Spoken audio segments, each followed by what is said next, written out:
எவ்வளவு பயமா இருக்கு தெரியுமா? இன்னும் என் கை கால்லாம் நடுங்கிட்டு இருக்குது.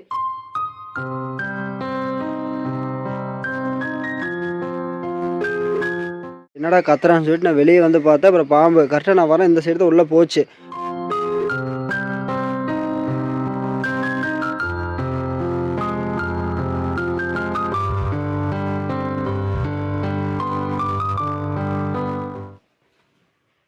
ஐசா இன்னும் அதை நினச்சிட்டே யோசிச்சுக்கிட்டு இருக்காது ஐசா. ஏன்டா அதை நினைச்சே யோசிச்சுட்டு இருக்காது? எனக்கு எவ்வளவு பயமா இருக்கு தெரியுமா? இன்னும் என் கை கால்லாம் நடுங்கிட்டு இருக்குது. என் வாழ்க்கையில இன்னைக்குதான் அவ்வளவு கிட்ட நான் பாக்குறேனே. புரியுது. அப்படி இருக்கு. புரியுது ஐசா, உன்னோட பயம் எனக்கும் புரியுது. நம்ம அடுத்த வேலையை பார்க்கணும்ல. அப்புறம் சொல்ல அடுத்த வேலையை பார்க்கணும்னா இப்ப என்ன பண்ண சொல்ற மாமா? சொல்லிட்டு நீ பாட்டுக்கு வேலை கிளம்பி போயிருவ. வீட்லயே உட்காந்து பயந்து பயந்து வாழ்ந்துட்டு இருக்க முடியுமா என்னால? நல்ல வேலை என் கண்ணில் பட்டுச்சு. தக்ஷு வெளியே விளையாண்டுட்டு இருக்கா. அவ கண்ணில் பட்டிருந்தா பிள்ளை எப்படி துடிச்சு போயிருப்பா. சரி விடு, ஆண்டவ முனியத்தில் உன் கண்ணில் பட்டுது, அதுதான் இது பண்ணி போட்டாச்சுல்ல. இன்னும் அதை நினச்சே பயந்துருக்க. கொஞ்சம் வெளியே வா, கொஞ்சம் ரிலாக்ஸாக இருவா. வெளியே வரலடா, நீ வேணா போ. விளாக் எடுக்க போலான்னு கிளம்பி என் மூட ஐசா கிளம்பலான்னு முடிவு பண்ணியாச்சு. அது ஏதோ ஒரு தடங்கள் மாதிரி வந்துருச்சு. அது நீ அதவே பெருசாக நினைக்காத, புரியுதா? நம்ம அடுத்த வேலையை பார்க்கணும். நீ கிளம்பி வா, எந்திரி. வெளியே வரவே பயமா இருக்குடா. என் கண்ணு எங்க பார்த்தாலும் அது இருக்க மாதிரியே இருக்கு. அப்படி இருக்கு எனக்கு. நீ அப்படியே பயந்துட்டே உட்காந்துரு. ஆமாம், ஏன் அப்படி பயந்துட்டு இருக்கான்னு சொல்லி பார்த்தீங்கன்னா, நீ காலையில் ஷாப்பிங் விளாக் எடுக்கலாம்னு சொல்லி கிளம்பிட்டோம். ஸோ ஃபேஸ் வாஷ் பண்ணலான்னு சொல்லிட்டு ஹேமாங் வந்து தண்ணி மோக்கலான்னு தண்ணி மோந்துருந்தா கரெக்டாக இந்த சைடு பாம்பு ஒன்று வந்துருச்சு. பார்த்தோன்னே கற்றுன்னு கத்திட்டா. என்னடா கத்துறான்னு சொல்லிட்டு நான் வெளியே வந்து பார்த்தேன். அப்புறம் பாம்பு கரெக்டாக நான் வரேன் இந்த சைடு தான் உள்ளே போச்சு. அப்புறம் ஆளுங்கெல்லாம் கூப்பிட்டு எல்லாம் அடித்து போட்டாச்சு. ரொம்பவே பயந்துட்டா. அழுன்னு அழுதுட்டா. நானும் இந்த வீட்டுக்கு வந்திருந்து இன்னும் பேக் சைடு வந்து பார்க்கல. நான் அவகிட்ட கேட்டேன் எந்த சைடு வந்தது அப்படின்னு சொல்லி கேட்டேன். இந்த வழியாக தான் வந்தது அப்படின்னு சொல்லி சொன்னான்.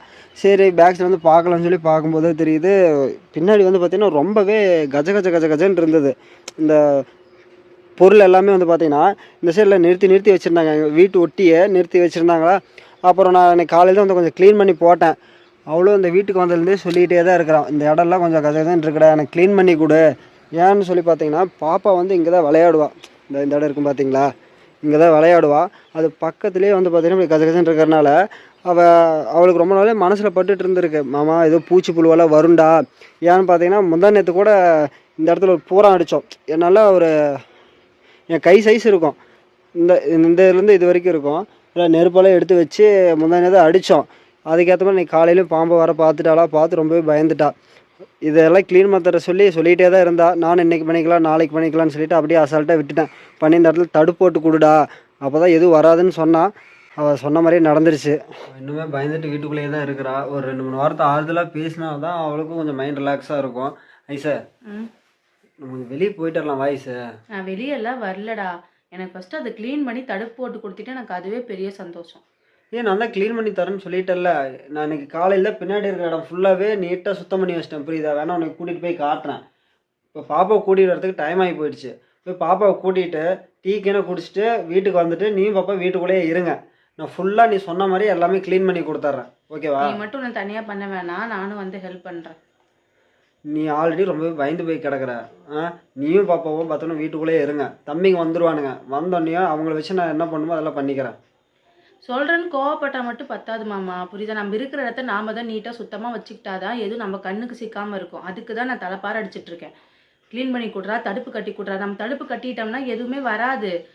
அதுங்களை சொல்லி எதுவுமே குறை சொல்லவே முடியாது. அதுங்க அப்படி தான் இருக்கும்.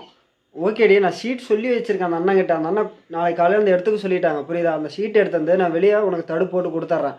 பின்னாடியுமே வந்து பார்த்தீங்கன்னா திருச்செங்கோட்டில் மருந்து இருக்குது. ஃபுல்லாக அதெல்லாம் வீட்டை சுற்றி போட்டு வச்சோம்னா எதுவுமே வராது அப்படின்னு சொல்லி அந்த பாட்டி சொன்னாங்க. அந்த பாட்டி சொன்னால் எல்லாமே நீட்டாக வீட்டை சுற்றி அந்த பவுடரெல்லாம் போட்டு வச்சிட்றேன், ஓகேவா? எதுவுமே வராது. நீ இதுக்கு மேலே எதுவுமே பயப்படாத. வா கிளம்பல, வா. எல்லாமே பண்ணி கொடு, அப்புறம் நான் பார்க்குறேன். நான் பண்ணி தரேன், வா.